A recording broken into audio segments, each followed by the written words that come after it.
Hello, this is Scott and this is a Hype Report. Today's report is sponsored by the free book Ramblings of a Madman. Here are the quotes for various items.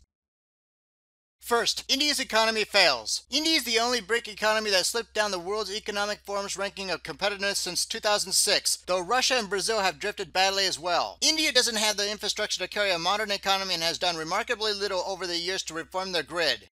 Next, Belgium takes up slack. Russia dumped a record $26 billion worth, or some 20% of its U.S. Treasury holdings. With that said, the tiny country of Belgium has purchased $40 billion worth of treasuries, a country whose GDP is just double of its reported U.S. Treasury holdings. This sounds like the Fed using Belgium to monetize the U.S. debt. Next, just a question of when. According to William K., the Federal Reserve is a private corporation and not part of the U.S. government, but the government is responsible for outsourcing the creation of U.S. dollars. The coming panic out of the U.S. dollar will be coupled with a collapse of confidence in the government as well. It's just a matter of when.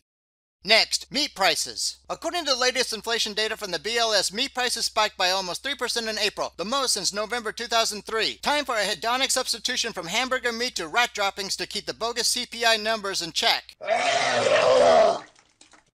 Next, IRS targeting. The IRS's targeting of groups opposed to Obama is in part due to pressure from Democratic Senator Levin. Levin's emails cite an IRS rejection letter to a conservative group as an example of how the IRS should be conducting its business. Of course, the culture in the IRS saw this as an opportunity.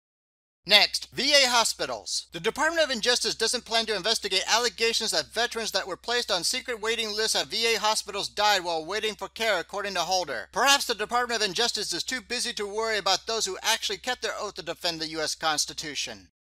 Next, Clinton Truth Squad. If there's anyone qualified to lead a squad to lie about the murder of 4 Americans, it's Lanny Davis. Former Clinton Special Counsel Lanny Davis says he plans to lead a truth squad to counter accusations coming out of the Benghazi Select Committee hearings. Will he call upon the services of Sandy Berger for documentation? Finally, please prepare now for the escalating economic and social unrest. Good day.